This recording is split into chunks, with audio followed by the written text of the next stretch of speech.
Hello students, welcome back to my YouTube channel infinity by Vishali. आज हम class 10 NCERT का chapter number 14 probability की exercise 14.1 start करेंगे। Last lecture में हमने इस चैप्टर की इंट्रोडक्शन के बारे में पढ़ा था। अगर आपने वो लेक्चर अभी तक नहीं देखा है तो प्लीज जाके उसे एक बार जरूर देख लीजिए। तो स्टार्ट करते हैं आज एक्सरसाइज 14.1 का क्वेश्चन नंबर 1। देखो क्वेश्चन नंबर 1 जो है ये फिलअप्स है। ठीक है, हमें क्या करना है, ये जो स्टेटमेंट्स दिए हैं इन्हें हमें कंप्लीट करना है। अब देखो जैसे फर्स्ट पार्ट है probability of an event E plus probability of an event not E is equal to dash। देखो हमने पढ़ा था कि probability किसी भी इवेंट की अगर हम प्लस कर रहे हैं नॉट E के इक्वल, वो हमेशा किसके इक्वल होता है, 1 के इक्वल होता है। ठीक है, probability of an event E plus probability of an event not E is always equal to 1। देखो सेकेंड पार्ट है the probability of an event that cannot happen is dash such an event is called। देखो किसी event की जो probability कभी हो ही नहीं सकती, ठीक है, वो कितनी होती है, 0। जो कभी इवेंट की प्रोबेबिलिटी कभी 0 नहीं हो सकती, ऐसे इवेंट को हम क्या कहते हैं, इम्पॉसिबल इवेंट।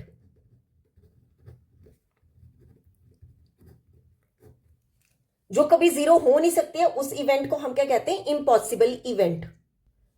देखो थर्ड पार्ट है the probability of an event that is certain to happen is dash such an event is called.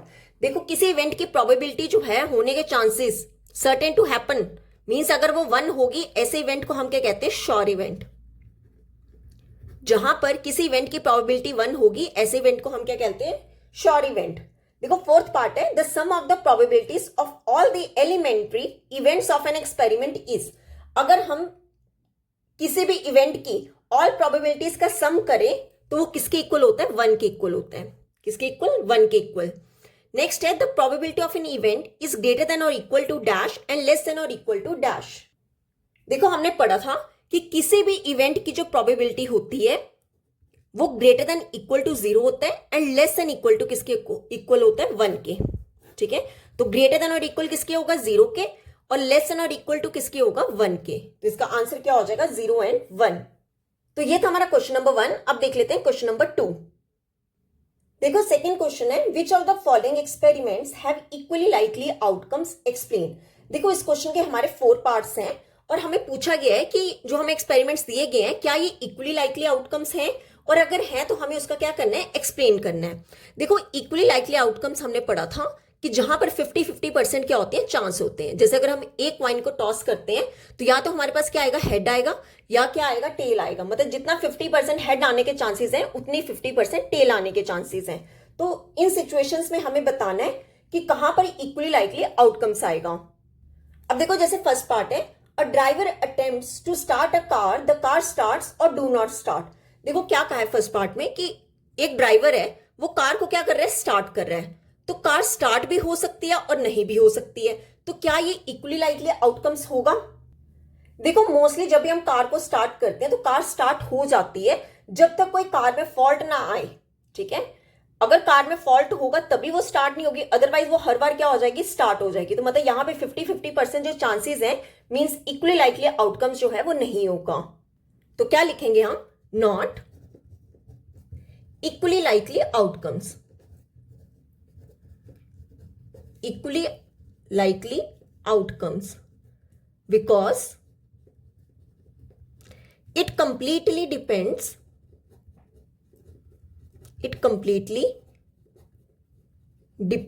on the condition of the car।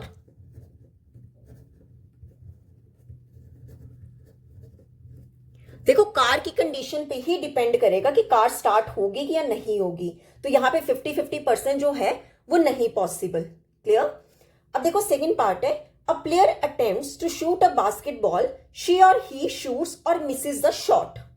देखो क्या कहा है इस पार्ट में कि ये एक बास्केटबॉल ग्राउंड है, ठीक है, और यहाँ पे क्या है, बास्केट है। अब जो प्लेयर है बोला है कि बास्केटबॉल जो है वो इस बास्केट में उसे डालना है, तो ही और शी शूट्स और मिसेस द शॉट, मतलब ये इसके अंदर डाल भी सकता है और नहीं भी डाल सकता है। तो हमें बताना है कि क्या ये इक्वली लाइकली आउटकम्स होगा। देखो ये नहीं होगा। क्यों नहीं होगा, क्योंकि हो सकता है कि प्लेयर अच्छा खेलता हो, अगर वो अच्छा खेलता होगा तो ज्यादा चांसेस है कि वो बास्केट में डाल देगा। ठीक है, अगर प्लेयर जो है वो अच्छा नहीं खेलता होगा तो वो हो सकता है ना डाले।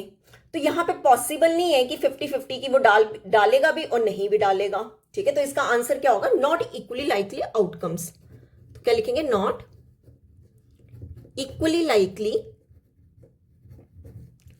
आउटकम्स as the player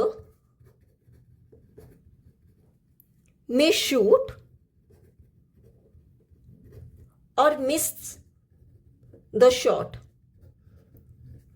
मतलब प्लेयर डाल भी सकता है और नहीं भी डाल सकता है, पर ये नहीं है कि वो इक्वल ही डालेगा और इक्वल ही नहीं डाल पाएगा। क्लियर?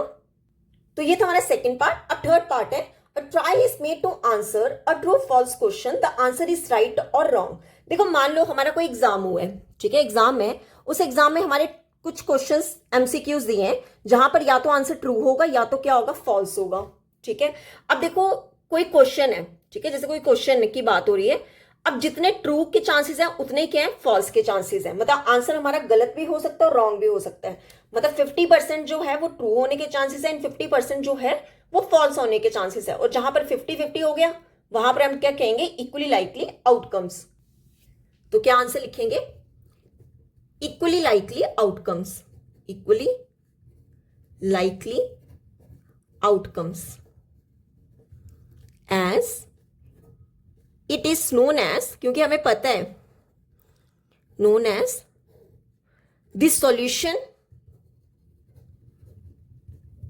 इज ईदर राइट और रॉन्ग। या तो सॉल्यूशन राइट हो सकता है या फिर रॉन्ग हो सकता है, इनके अलावा कोई आंसर नहीं हो सकता। तो इक्वल चांसेस है, तो आंसर क्या होगा, इक्वली लाइकली आउटकम्स। क्लियर? तो अब इस क्वेश्चन का लास्ट पार्ट देख लेते हैं, पार्ट नंबर 4। देखो फोर्थ पार्ट है, a baby is born, it is a boy और ए गर्ल।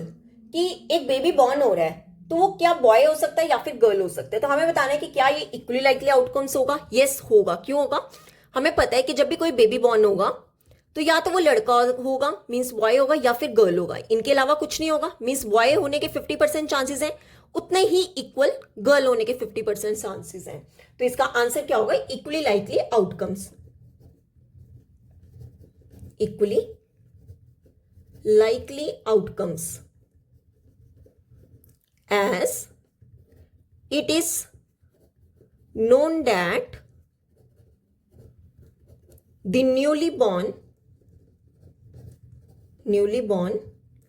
baby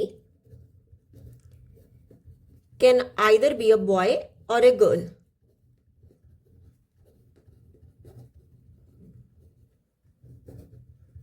ठीक है, जो न्यूली बॉर्न बेबी होगा या तो वो लड़का होगा या फिर लड़की होगी। क्लियर? तो ये था हमारा क्वेश्चन नंबर 2। अब देख लेते हैं क्वेश्चन नंबर 3। देखो क्वेश्चन नंबर 3 है, why is tossing a coin consider to be a fair way of deciding which team should get the ball at the beginning of a football game. देखो क्या कहा है इस क्वेश्चन में, एक football game की बात हो रही है जहां पर 2 टीम्स की बात हो रही है कि 2 टीम्स क्या करेंगे, खेल लेंगी। और बोला गया है कि बताओ क्यों कॉइन को टॉस किया जाता है, और ये जो कॉइन को टॉस किया जाता है ये एक फेयर वे क्यों है डिसाइड करने का, कि जहां पर ये बताया जाएगा कि टीम जो है, कौन सी टीम जो है वो स्टार्ट करेगी बॉल फुटबॉल गेम की। देखो क्यों किया जाता है टॉस, क्योंकि यहां पे क्या है, 2 पॉसिबल आउटकम्स होंगे, 2 पॉसिबल आउटकम्स होंगे जब हम कॉइन को टॉस करेंगे। या तो हमारे पास क्या आएगा, हेड आएगा, या तो क्या आएगा, टेल आएगा। अब आप देखो हेड और टेल आने के जो चांसेस हैं वो क्या होंगे, 50-50 मींस इक्वली लाइकली आउटकम्स होंगे। तो ये जो इक्वली लाइकली आउटकम्स है, यहां पर क्या होगा, दोनों टीम्स को इक्वल चांस मिलेगा to get the ball. Clear? तो इसका आंसर कैसे लिखेंगे, when we toss a coin there are 2 possible outcomes, there are 2 possible outcomes। कौन कौन से आउटकम्स होंगे, हेड और टेल, या तो हेड होगा या फिर टेल होगा। Which are equally likely outcomes, which are equally likely outcomes means दोनों टीम्स के पास क्या है, इक्वल चांस है बॉल के आने के। So both the team have equal chance to get the ball. दोनों टीम के पास क्या होगा, इक्वल चांस होगा बॉल मिलने का। Clear?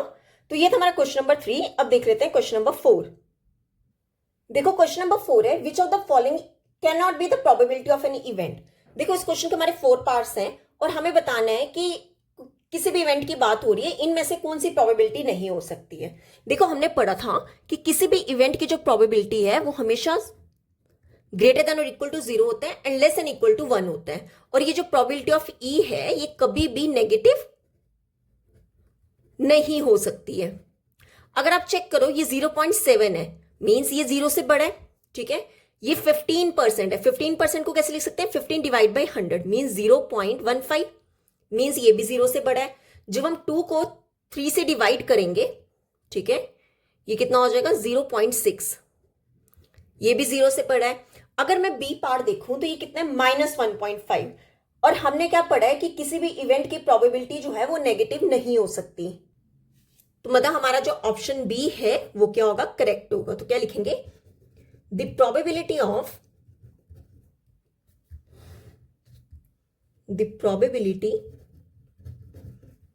Of an event E always lies between 0 and 1। हमेशा किसके बीच में लाई करती है, 0 and 1। डेट इज इस तरह की प्रोबेबिलिटी होगी हमारी। अब देखो ये जो बी है वो क्या, नेगेटिव, मींस हमने पढ़ा है कि जो किसी भी इवेंट की प्रोबेबिलिटी है वो नेगेटिव नहीं हो सकती। तो हम क्या लिख देंगे, therefore option B is correct. हमें कैन नॉट ही पूछा था तो हमें वही बताना है कि जो नहीं हो सकता। क्लियर? तो ये था हमारा क्वेश्चन नंबर 4। अब देख लेते हैं क्वेश्चन नंबर 5। देखो क्वेश्चन नंबर 5 है, probability of E is equal to 0.05 हमें गिवन है, what is the probability of not E. देखो बहुत इजी क्वेश्चन है। हमने एक फॉर्मूला पढ़ा था कि probability of E plus probability of not E किसके इक्वल होता है, 1 के इक्वल होता है। क्लियर? अब वैल्यू पुट कर दो, प्रोबेबिलिटी ऑफ ई कितना है 0.05 प्लस प्रोबेबिलिटी ऑफ नॉट ई हमें फाइंड करना है इज इक्वल टू 1। अब ये वैल्यू ले आओ इस साइड, तो प्रोबेबिलिटी ऑफ नॉट ई किसके इक्वल हो जाएगा, 1। ये प्लस वाली वैल्यू इस साइड आके क्या हो जाएगी, माइनस हो जाएगी। तो 1 में से 0.05 सब्ट्रैक्ट करेंगे, ये हो जाएगा 0.95। तो प्रोबेबिलिटी ऑफ नॉट ई कितना हो गया, 0.95। तो ये था हमारा क्वेश्चन नंबर 5। अब देख लेते हैं क्वेश्चन नंबर 6। देखो क्वेश्चन नंबर 6 है, a bag contains lemon flavoured candies only. Malini takes out 1 candy without looking into the bag, what is the probability that she takes out an orange flavoured candy, a lemon flavoured candy. देखो क्या कहा है इस question में, एक bag की बात की गई है और उसके अंदर सिर्फ और सिर्फ लेमन कलर की कैंडीज हैं। ठीक है, ओनली लेमन, ओनली बोला गया, ओनली लेमन फ्लेवर्ड कैंडीज है। और बोला गया है कि मालिनी ने क्या किया, बिना देखे एक कैंडी क्या कर दी, बाहर निकाल दी। ठीक है, एक कैंडी बाहर निकाल दी और हमसे पूछा है कि what is the probability that she takes out an orange flavoured candy and an lemon flavoured candy. मतलब हमें क्या प्रोबेबिलिटी निकालनी है, सबसे पहले हमें फर्स्ट ऑर्डर निकालनी है probability of orange flavoured candy. Orange flavoured candy की हमें क्या निकालनी है, प्रोबेबिलिटी। अब आप देखो ये जो बैग है इसके अंदर सिर्फ और सिर्फ कौन सी कैंडीज है, लेमन कलर की, लेमन फ्लेवर्ड की, सॉरी। और हमें निकालना क्या है, ऑरेंज फ्लेवर्ड। अब देखो यहां पर ऑरेंज जो है वो पॉसिबल ही नहीं है, तो इसकी प्रोबेबिलिटी कितनी हो जाएगी, 0 हो जाएगी। और हमने पढ़ा था कि जो पॉसिबल नहीं है उसकी प्रोबेबिलिटी कितनी होती है, 0 होती है। और 0 को हम क्या कहते हैं, जहां पर 0 आती है probability, it is an impossible event, means ये कभी पॉसिबल हो ही नहीं सकता। जहां पर भी प्रोबेबिलिटी 0 आती है वो कौन सी इवेंट होती है, इम्पॉसिबल इवेंट। अब देखो सेकंड पार्ट है, हमें निकालना है probability of lemon flavoured candy, lemon flavoured candy. देखो लेमन फ्लेवर्ड कैंडी की प्रोबेबिलिटी क्या होगी, 1 होगी। और जहां पर प्रोबेबिलिटी 1 आ जाए उस इवेंट को हम क्या कहते हैं, it is a sure event, sure event या फिर सर्टेन इवेंट। क्लियर? देखो ये सारी क्या लेमन है, तो लेमन निकालेंगे तो प्रोबेबिलिटी कितनी होगी, 1 ही होगी। क्यों, इसके अंदर सिर्फ और सिर्फ है कौन सी कैंडीज है, लेमन फ्लेवर्ड कैंडीज है। तो इसकी प्रोबेबिलिटी कितनी होगी, 1 होगी। और जहां पर प्रोबेबिलिटी 1 आ जाए उस इवेंट को हम क्या कहते हैं, श्योर इवेंट। और जहां पर प्रोबेबिलिटी 0 आ जाए उस इवेंट को हम क्या कहते हैं, इम्पॉसिबल इवेंट। तो यहां पे होता है हमारा क्वेश्चन नंबर 6 कंप्लीट। आज हम यहीं तक ही करेंगे। नेक्स्ट लेक्चर में हम स्टार्ट करेंगे क्वेश्चन नंबर 7 से। अगर यहां तक आपको कोई भी डाउट होगा तो आप मेरे से कमेंट्स में पूछ सकते हो। आई होप आपको वीडियो अच्छी लगी होगी। अगर आपको वीडियो अच्छी लगी है तो please like, share and subscribe my channel. Thank you.